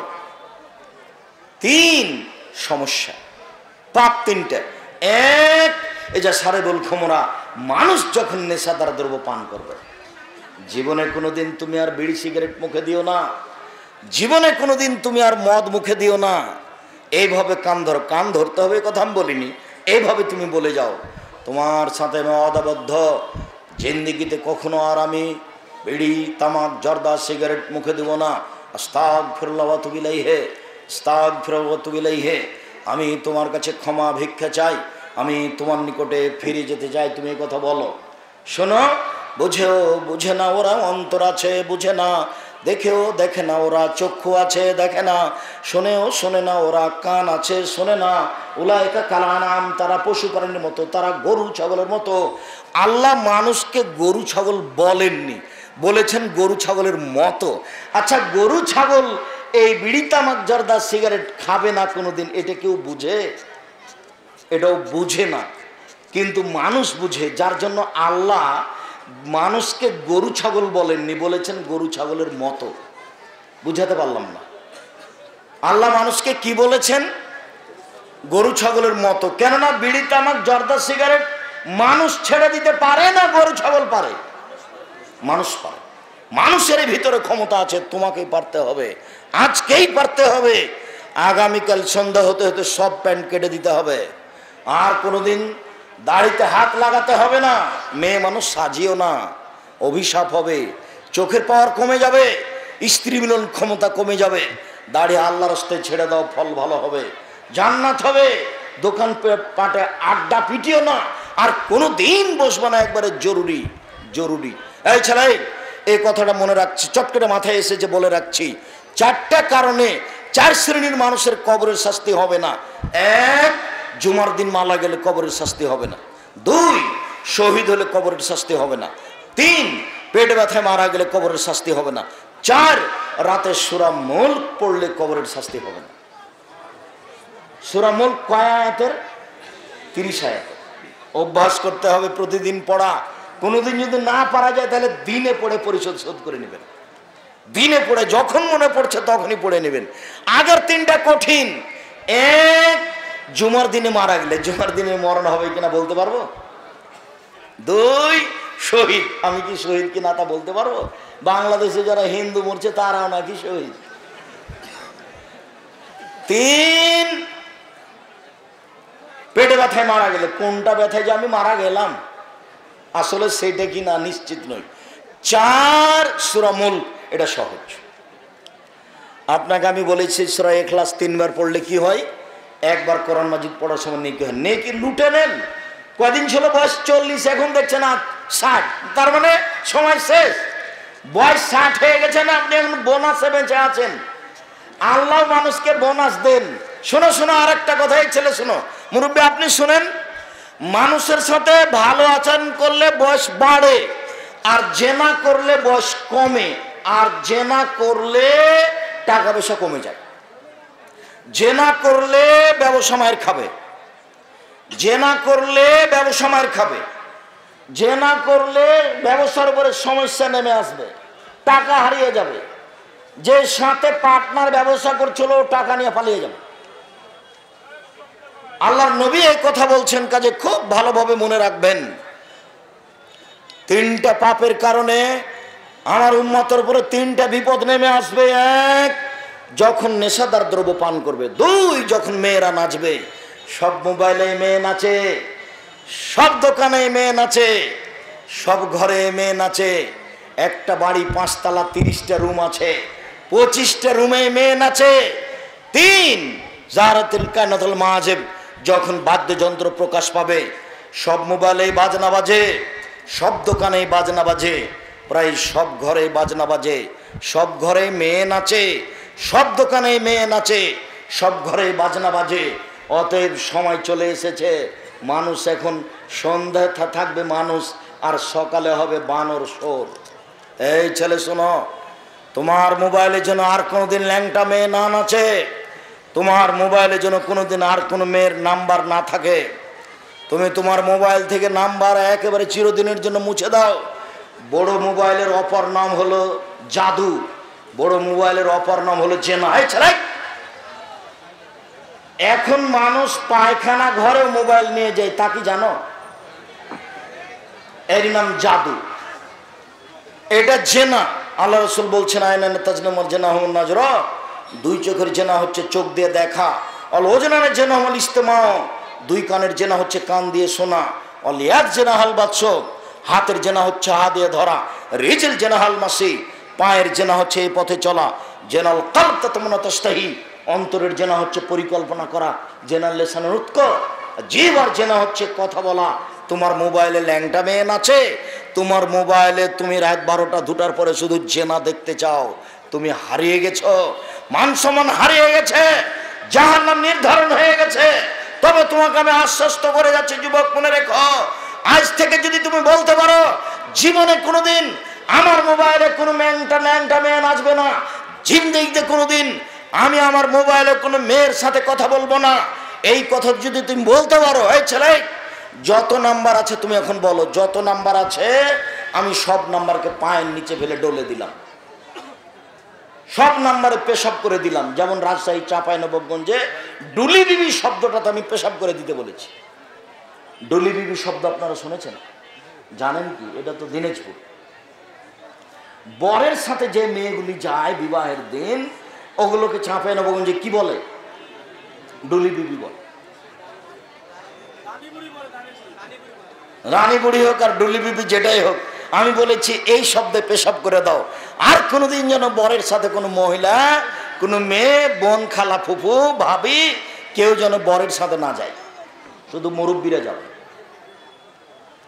আর থোবড়া, ওই যে ক্ষীর রান্না করে সব গ্রামের লোককে ডেকে খাওয়ায়, বলেছি যে থোবড়াতে এই চিরদিনের জন্য অত পেশাব করে দাও। আর থোবড়া শব্দ এখানে ব্যবহার হবে না, কেউ যেন না জানে যে থোবড়া কি জিনিস, সবাই যেন ভুলে যায়। তুমি এমন ভাবে ভুলে যাবে তোমার মেয়েটার ওই বান্ধবীর নাম্বার, যে আয় মারিয়াম যেমন বলেছিল, এই ছেলে শোনো শোনো, মারিয়াম যেমন বলেছিলেন, মারিয়ামের যখন সন্তান হয়ে গেল তখন মারিয়াম বলছেন, আচ্ছা আমি জাতিকে সন্তান কি দিয়ে বুঝাবো। এর আগে তিনি বুঝেছিলেন যে আমার সন্তান হবে, সেদিনও তিনি না করেছিলেন। জিবরাইল এসে তাকে বলছেন, মারিয়াম জি তোমার একটা ছেলে সন্তান হবে। তখন মারিয়াম বলছেন, বলেন কি, আনালি গোলাম বাসা বাকিয়া, আমার বিবাহ হয়নি, আমি ব্যভিচার নিয়ে নই, আমার সন্তান কি করে হতে পারে, আমি ব্যভিচার নিয়ে নই, আমার বিবাহ হয়নি, আমার সন্তান কি করে হতে পারে। তখন জিবরাইল বলছেন, তোমার আল্লাহ পারে, এই জন্য হবে। এবার ছেলে যখন প্রসব হয়ে গেল তখন তিনি বলছেন, আমি জাতিকে কি দিয়ে বুঝাই, কিন্তু নাসিয়া মানসিয়া, আমি একবার হারিয়ে যেতাম, মানুষ ভুলে যেত, পৃথিবীর কোনো মানুষ জানতো না মারিয়াম কেটা, মারিয়াম নামে শব্দটা কারো মুখে থাকতো না। আমি এটা হয়ে যেতে চাই, আমি হয়ে যেতে চাই নাসিয়া মানসিয়া। এই ছেলে তোমাকে বলছি, ওই মেয়ের নাম্বারটা তোমার কাছে কি হয়ে যাবে, নাসিয়া মানসিয়া। জীবনে কোনোদিন তোমার ওই নাম্বার মনে থাকবে না, পায়ের নিচে রেখে ওখানে ডুবিয়ে দাও, তোমার জন্য বড় বড় সুবিধা রয়েছে। এক, পৃথিবীর যে কোনো বিপদ থেকে বেঁচে যাবা। আব্দুর রহিম সাহেব কি বললেন, এত বড় কথা? জি, যে কোনো বিপদ থেকে যে বেঁচে যাবেন, যে কোনো বিপদ থেকে তুমি বেঁচে যাবা। প্রমাণ তুমিও জানো, প্রমাণ ওই যে প্রমাণ, ওই যে বলো তো, তিনজন লোক রাস্তায় হাঁটছিল, বৃষ্টি আসলো, তখন তিনজন লোক কোথায় গেল, একটা পাহাড়ের গর্তে গেল, একটা পাহাড় থেকে পাথর এসে মুখটা ঢাকা পড়ে গেল। তো তিনজনের একজন বলল, আল্লাহ আমার বাপ মাকে আমি ভালোবাসি, পাথরটা সরিয়ে দেন। তা আল্লাহ বললেন, কিছু দিলাম। আর একটা বলছে, আল্লাহ একটা লোক আমার বাড়িতে কাজে নিয়েছিলাম, একটা লোককে, অর্ধেক দিন কাজ করার পরে লোকটা চলে যাচ্ছে, আমি বললাম টাকা নেই, অর্ধেক দিনের টাকা নিল না, রাগ করে চলে গেল। অনেকদিন পরে এসে বলছে অর্ধেক দিনের টাকা দেন। তা আমি বললাম গরু ছাগল নিয়ে যাও, আমাকে বলছে মজাক করবেন না। আমি বললাম মজাক করিনি, তুমি সব নিয়ে যাও। সব নিয়ে চলে গেল। তোমাকে সন্তুষ্ট করার জন্য এটা যদি করে থাকি, পাথর একটু সরিয়ে দাও। তো আল্লাহ বলছে, আচ্ছা ঠিক আছে দিলাম। তো তৃতীয় জন বলছে, আল্লাহ আমার চাচাতো বোন ছিল খুব সুন্দরী, আমি তার সাথে জেনা করতে চেয়েছিলাম, আমি গরিব মানুষ, আমার চাচাতো বোন ভেবেছিল আমি টাকা সংগ্রহ করতে পারবো না, তাই আমাকে বলেছিল, আচ্ছা ঠিক আছে আমি তোর সাথে একমত, 100টা স্বর্ণ মুদ্রা আমাকে দিতে হবে। আমি হাড় ভাঙা পরিশ্রম করে 100টা স্বর্ণ মুদ্রা সংগ্রহ করলাম, এবার তার হাতে দিলাম। আমি জেনা করতে বসেছি, তখন আমাকে বলছে, ইয়া আব্দাল্লাহ ইত্তাকিল্লাহ, এ আল্লাহর বান্দা, আল্লাহকে ভয় কর রে, আমাকে অসতী প্রমাণ করিস না। হকম তা আনহা, যেমন এ কথা বলেছে তেমনি আমি উঠে গেছি, ছি, আমি জেনা করিনি। এটা যদি আমি তোমাকে সন্তুষ্ট করার জন্য করে থাকি, পাথর একটু সরিয়ে দাও। তা আল্লাহ বলছেন দিলাম। ওই মানুষ, তুমিও মানুষ, তুমি ওই মেয়েটার নাম্বার নাসিয়া মানসিয়া হয়ে যাও, বিপদ থেকে বেঁচে যাবা ইনশাল্লাহ। আর একটা সুবিধা আছে, আজ থেকে যদি তুমি ছেড়ে দিতে পারো তো বিচারের মাঠে তুমি বিশেষ ছায়াতলে থাকবা। হাদিস বুখারী মুসলিম। আর একটা সুবিধা আছে, তোমার জন্য জান্নাতুল মাওয়া আছে। আল্লাহ তাআলা বলছে, ওয়ানাহান নাফসা আনিল হাওয়া ফাইনাল জান্নাতা হিয়াল মাওয়া। পৃথিবীর মানুষ শুনে রেখো, যারা তোমরা অশ্লীল কাজ ছেড়ে দিবা, আমি আল্লাহ তোমাদেরকে জান্নাতুল মাওয়া দিয়ে দিলাম। আর যেন কোনোদিন তোমার মোবাইলে এই নাম্বার না থাকে। সম্মানিত দিনী ভাই বোন, রাসূল সাল্লাল্লাহু আলাইহি সাল্লাম কেন বললেন যে বানর হবে, শুয়োর হবে, বানর হবে, শুকুর হবে? কেন বললেন না গরু হবে, ছাগল হবে, সাপ ব্যাঙ হবে, কুকুর শৃগাল হবে? এই কথা কেন বললেন না? বললেন কেন শুয়োর, বললেন কেন বানর? মনে রাখবেন, হিতে হিত জ্ঞান নেই একটা প্রাণীর, সেটা কোন প্রাণী? শুয়োর, শুকুরের। গরুরও হিতাহিত জ্ঞান আছে। গরুকে আপনি চড়ান, এখানে উঁচা ঘাস আছে, গোবর ছিল, সে ঘাসও খাবে না। তার মানে গরুর কি আছে? হিতাহিত কিছু জ্ঞান আছে। সরকে আপনি দেখেন কিভাবে মাটি করে, উঁচু করে, ঠেলে যায়, ওর কোনো হিতাহিতি জ্ঞান নেই। মুসলমান যেদিন হিতাহিত জ্ঞান ছেড়ে দিবে সেদিন ওরা হয়ে যাবে সর, সেদিন হয়ে যাবে বানর। সেদিন যেদিন মা বেটি বাপ জামাই একসাথে ল্যাংটা মেয়ে দেখবে বসে, বলো তুমি এদের হিতাহিত জ্ঞান আছে? তুমি তার মধ্যে একজন, এই ছেলে তুমি তার মধ্যে একজন, তোমার বোন ওখানে বসে আছে সেও তার মধ্যে একজন। আমি তোমাকে কষ্ট দিতে চাই না, আল্লাহ নবী বলেছেন সেটা তোমাকে বলছি। এর নাম হিতাহিত জ্ঞান না থাকা। বিড়ি বাপও খাচ্ছে বেটাও খাচ্ছে, একসাথে খাচ্ছে। দাড়ি যে নাপিতকে দিয়ে বেটা দাড়ি চেঁচেছে ওই নাপিতকে দিয়ে বাপও দাড়ি চাচ্ছে সুন্দর করে। আমি তোমাকে বলেছিলাম দিনাজপুরে খুব ভালো মেডিকেল, রংপুরে খুব ভালো মেডিকেল। দিনাজপুরের হাশেমপুরের এক লোকের ছেলে খুব মেধাবী, লন্ডন থেকে ডাক্তারি পাস করে এসেছে, বাপও খুব খুশি।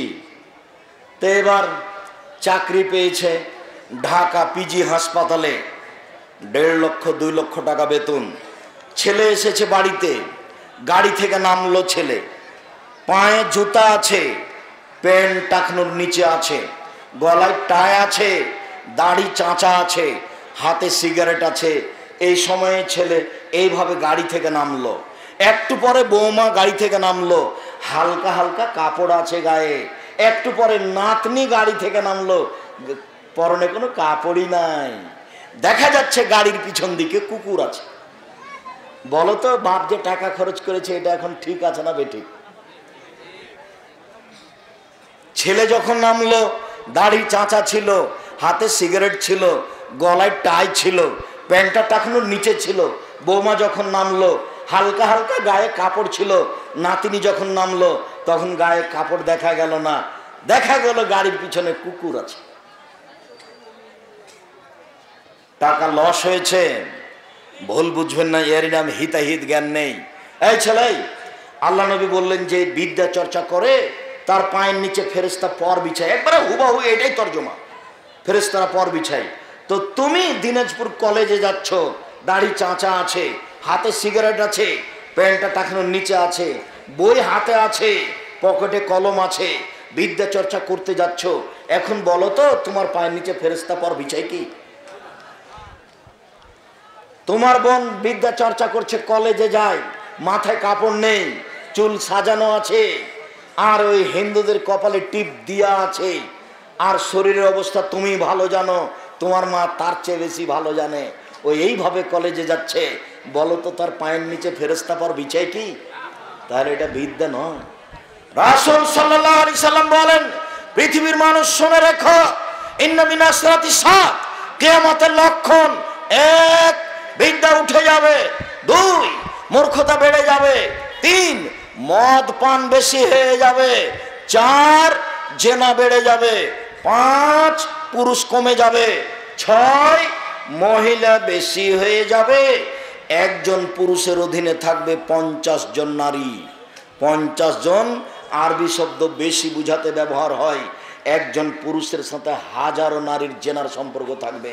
এইখানে এমন কতগুলো যুবক আছে যার মেয়ের সাথে সম্পর্ক আছে 100 মেয়ের সাথে। মেয়ে জানে না এই ঘটনা, এই শয়তান যেমন জানে না তার ঘটনা। দুইজনে একই অবস্থায় চলছে, তার মানে তার আর হিতাহিত জ্ঞান নেই, এরা পশু প্রাণীর মতো হয়ে গেছে। আচ্ছা 1 মিনিট, আব্দুর রাজ্জাক সাহেব, মানুষ যখন সোরের মতো হিতাহিত জ্ঞান হারিয়ে দিবে তখনই মানুষ সোর হবে, এটা বুঝলাম। বানর বানর বানর, হ্যাঁ, বানর হচ্ছে পৃথিবীতে সবচেয়ে বেশি অনুকরণীয় প্রাণী। আরেকজনের অনুকরণ করতে পারে কে সবচেয়ে বেশি পারে? বানর। আমার খুব ভালো মনে আছে, আমরা রাজশাহী চাঁপাইনবাবগঞ্জের মানুষ, বানর খেলার লোকটা যখন আসতো তখন এসে একটা বাজনা দিত জোরে, আমরা দৌড়িয়ে যেতাম। তখন আমাদেরকে বলতো বানর খেলা দেখাবো, চাউল নিয়ে আসে। তখন চাউল নিয়ে এসে জমা করতাম, তখন বানর খেলা দেখাতো। এক পর্যায়ে বলতো, এ বানর নতুন বউ হাঁটে কেমন করে রে? তো বানর এখন দেখাচ্ছে, পর্দা করে দেখাচ্ছে, মুখটা ঢেকে দেখাচ্ছে, নতুন বউ এইভাবে হাঁটে, এইভাবে চলে, এইভাবে ঘোমটা দিয়ে থাকে, এটা বানর দেখাচ্ছে। তার মানে বানর অনুকরণ করতে পারে। যেদিন মুসলমান শিক্ষা অর্জন করার পরেও ইহুদি খ্রিস্টানের অনুকরণ করবে, সেদিন এরা সকালে হয়ে যাবে বানর, এরা হয়ে যাবে শোর। স্কুল, কলেজ, বিশ্ববিদ্যালয়, আপনার কোর্ট সব কিছু খ্রিস্টানদের নীতিতে চলে। খাতা খান খ্রিস্টানদের নীতিতে আছে। গাড়িটা বাম দিকে সরে, ডান দিকে সরে না। এই ছেলে, সৌদি আরবে গাড়ি ডান দিকে সরে না বাম দিকে সরে? ডান দিকে। ভারত, বাংলাদেশ, পাকিস্তানে গাড়ি বাম দিকে সরে। লন্ডন, আমেরিকাতে এইভাবেই সরে।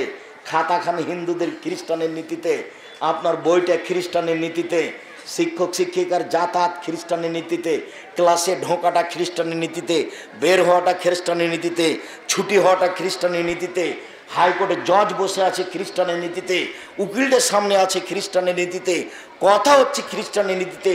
সব মানুষ শিক্ষার নাম দিয়ে, বিচারের নাম দিয়ে সব খ্রিস্টানের নীতি মেনে নিয়েছে।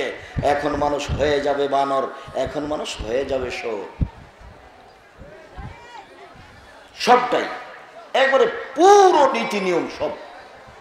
চলাফেরা, থাকা খাওয়া, খাওয়ার ব্যবস্থায় তাই কিছু খেয়েছে, কিছু ফেলে দিয়েছে।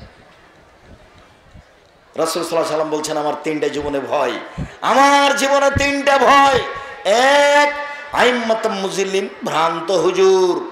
দুই, সাতালতাহিকু কাবাইলু মিন উম্মতি বিল মুশরিকিন, আমার উম্মত হিন্দুদের সাথে মিশে যাবে, এইটা আমার ভয়।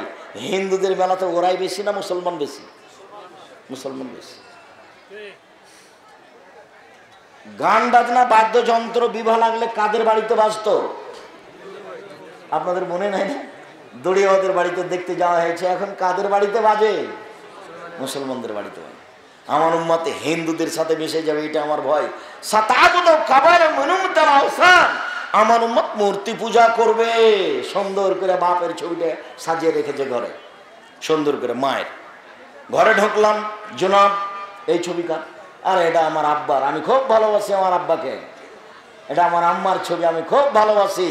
বলো তো এই ছেলেটা শিক্ষিত না মূর্খ মানুষ? এর উচিত ছিল বাপকে কবর দিয়েছে, পাসপোর্ট সাইজের ছবিটা এভাবে ছেড়ে ফেলা।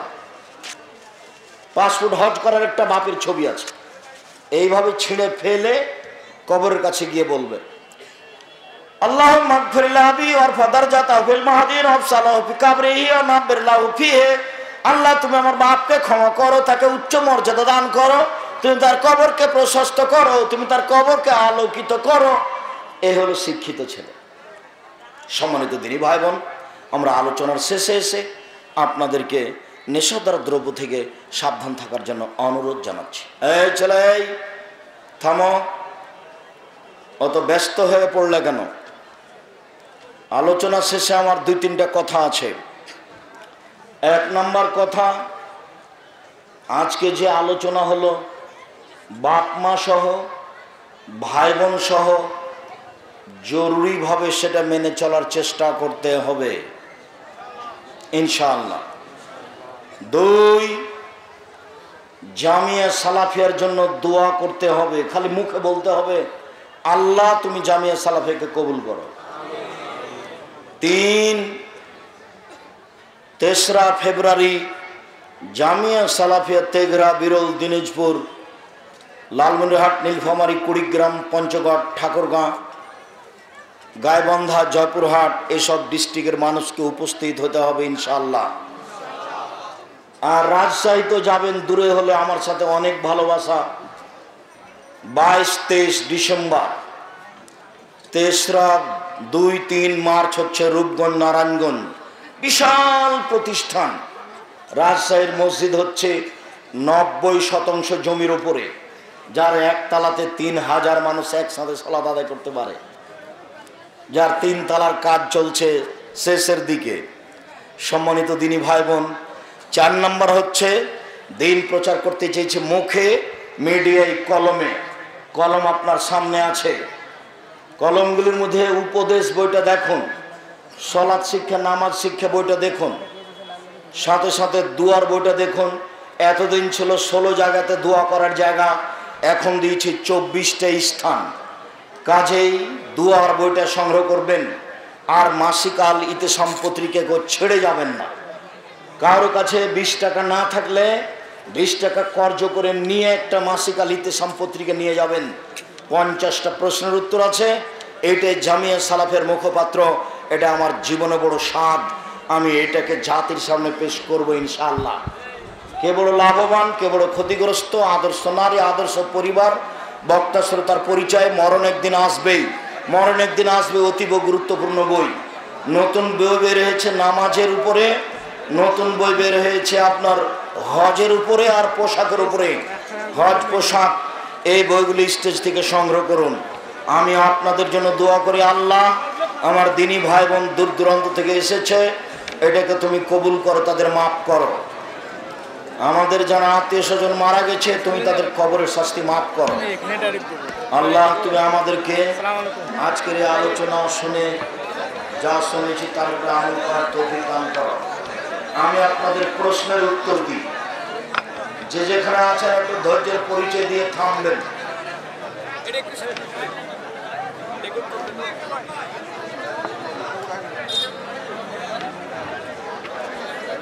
ফরজ সালাতে জামাতে 2 জনের কাতারে 3 জন আশাকে ইমাম সামনে যাবে না মুক্তাদি?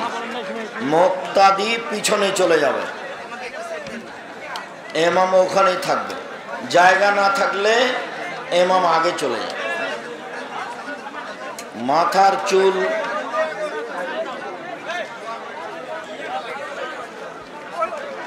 কেউ চলে যাবেন না, বই পুস্তক নিয়ে যাবেন। অনেক বই পুস্তক আছে সাথে, হুড়াহুড়ির কিছু নেই। ধৈর্যের পরিচয় দিবেন। বারাকাল্লাহ। জামিয়া সালাফের জন্য যেমন দোয়া করবেন, ওদের দানের হার প্রশস্ত রাখবেন। সম্মিলিত মোনাজাত করতে সম্মিলিত মোনাজাত বেদাত। পানি চাইতে গিয়ে যাবে সবাই মিলে, এটা বাকি একা একাই। 42টা হাদিস আছে হাত তুলে দোয়া করার। 36টা বুখারী মুসলিমে আছে। অধিকাংশ পিতামাতা সন্তানদের বিয়ে সম্পর্কে উদাসীন। পিতামাতার বোকামি। ছেলেমেয়ের তাড়াতাড়ি বিবাহ দিতে হবে, নইলে ছেলেমেয়ে যে পাপ করবে সে পাপ বাপ মায়ের হবে। কোন মসজিদের ইমাম বা মাদ্রাসার হুজুর সরাসরি সুদের লেনদেন করলে তার পিছনে সালাত হবে, তবে তাকে ইমাম থেকে বাদ দিতে হবে। ভালো ইমাম নিয়ে আসতে হবে। যতদিন আপনারা তার পিছনে সালাত আদায় করবেন, আপনাদের সালাত হবে, তার হবে না। ব্যাংকে জমাকৃত মসজিদ বা মাদ্রাসার টাকার সে লভ্যাংশ বের হবে। উপদেশ বইটা নিয়ে যাবেন। প্রায় দিনই আলোচনা কিন্তু উপদেশ বই থেকে হয়। আজকেও যে আলোচনা করলাম এটা উপদেশ বই থেকেই করলাম। উপদেশ বইয়ের হেডলাইন নেশাদার দ্রব্য। চুলের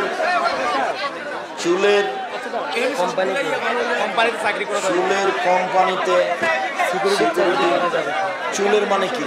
মানে চুল কোম্পানিতে এই যে মাথায় ওটা করা যাবে, ওটা চুল লাগানো প্রতারণা। ওষুধ খেতে হবে, চুল গজালে হলো, না হলে নেই। ইউটিউবে যে নবীদের কাহিনী নিয়ে সিনেমা বানাচ্ছে, হারাম। আপনি কি জিহাদ অস্বীকার করেন?